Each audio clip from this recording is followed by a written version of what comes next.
Pecco Bagnaia and Marc Marquez. Now, as you know, they are teammates for the 2025 and 2026 seasons in MotoGP. And the relationship that the two have had, well, it's been frosty at times, but let's see how Ducati can deal with them in the same team. We've seen a few flashpoints already between the two throughout their time together in the MotoGP class.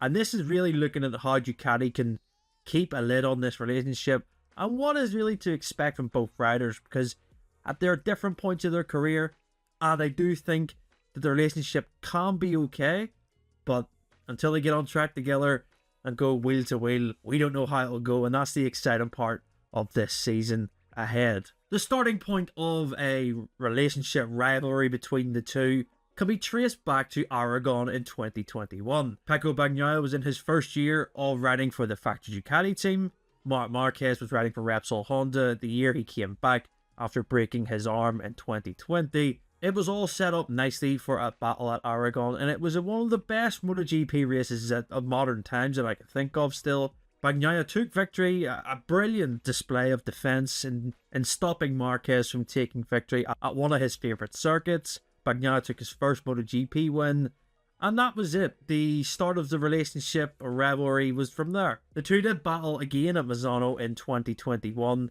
when Bagnaia crashed out of the lead, and it handed Marquez the victory, but also it cost Bagnaia a chance of fighting forever for the world title, which seen Fabio Quartararo win it that day. And then in 2022, as you know, Marquez took an extended break to get surgery to fix his arm for good, and he was out for the majority of that season. Bagnaia won the world title, and it was his first in MotoGP. And then we go to 2023, where Bagnaia was obviously the world champion. Marquez was on a struggling Honda, and for the first half of that year, Marquez was really pushing the limits to get everything out of the Honda, and he was taking chances in qualifying by getting toes off the other Ducati riders. And Bagnaia didn't like this at all. He was furious with him at Mugello, I believe.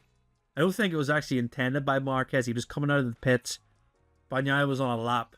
And yeah, there was a few hand gestures exchanged between the two. And yeah, I think that was really that's how the two kind of went about business in 2023. Obviously, Marquez made the switch from Honda to Gresini at the end of 2023. And we've seen essentially both Bagnaia and Marquez compete on similar machinery. The Bagnaia had in 2024 was that he was on the latest spec, Marquez on the year older spec, but it didn't take long in 2024 for the two to come together, and that happened at Portimao. As whatever way you see this incident, Bagnaia and Marquez clashed together in the Grand Prix. Very contentious move, and yeah, it split a lot of opinion, but the two kind of decided to shake hands on that, and we went to the next round at Jerez, where Bagnaia and Marquez delivered one of the best Grand Prix that we've seen in a long time. Bagnaia came out on top after some really hard but fair racing, and it was great to see both of them really lay down what they had at that point of the season, and it showed in many aspects that Marquez was getting back to his old self, but Bagnaia had the aggression to show Marc Marquez that he isn't going to be turned over very easily. And I think that this is the key point of that relationship. We then go to the next round, where Marquez sends a move on Bagnaia on the last lap to take second place off him. Bit of revenge for Jerez. And then we get to the point of the season where this discussion really happens now. Ducati make the decision to make Marc Marquez Pecco Bagnaia's teammate for 2025. It's fair to say that the rivalry between the two in terms of on track has really cooled off since maybe Le Mans. They've been quite respectful for each other.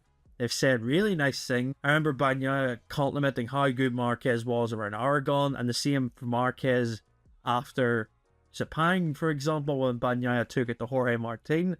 Really complimentary of each other. And the key point here is, if you remember to the Misano race, Marquez won, he beat Bagnaia. Some in the crowd at Misano at the podium booed Marquez, and Bagnaia started waving his finger telling them not to do it.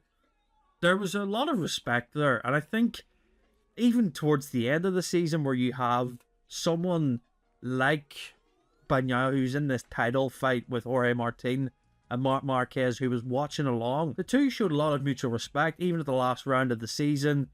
Bagnaia openly let Marquez follow him in qualifying to try and get bikes between himself and Jorge Martin. Even then, that they showed some mutual respect and a good working relationship, I think, from the clips that we've seen during the test where Marquez got this chance to ride the factory Ducati for the first time. They were in the garage together and they were exchanging comments and they were nodding, giving each other thumbs up. And I think that's how the relationship is probably going to go. Now, obviously I'm saying this and doing this before we've even seen anything really in 2025 on track, but I think they both know what's at stake. They're on the best bike and the best team, and they have a chance to potentially have a title fight together. How Ducati management will look at that, I think, is going to be very cautious for them. We've seen and heard from both riders saying they're going to push each other to make the team and the bike even better.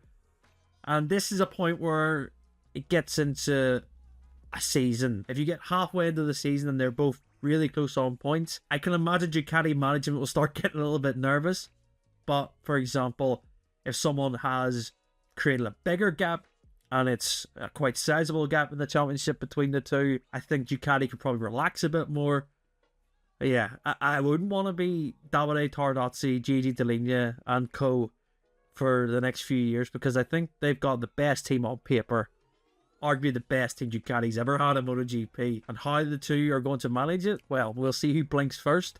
But I think Marquez is too smart to be playing the aggressive game in terms of, you know, openly criticising his teammate. Don't think he would do that. I don't think Bagnaia will do it either. But we'll wait and see. But yeah, I'm excited to see how this season goes. Let us know your thoughts in the comments below. How do you think Ducati are going to manage the relationship between Bagnaia and Marquez? I'd be interested to read your comments. Make sure to subscribe in the comments below. And until next time, we'll see you then.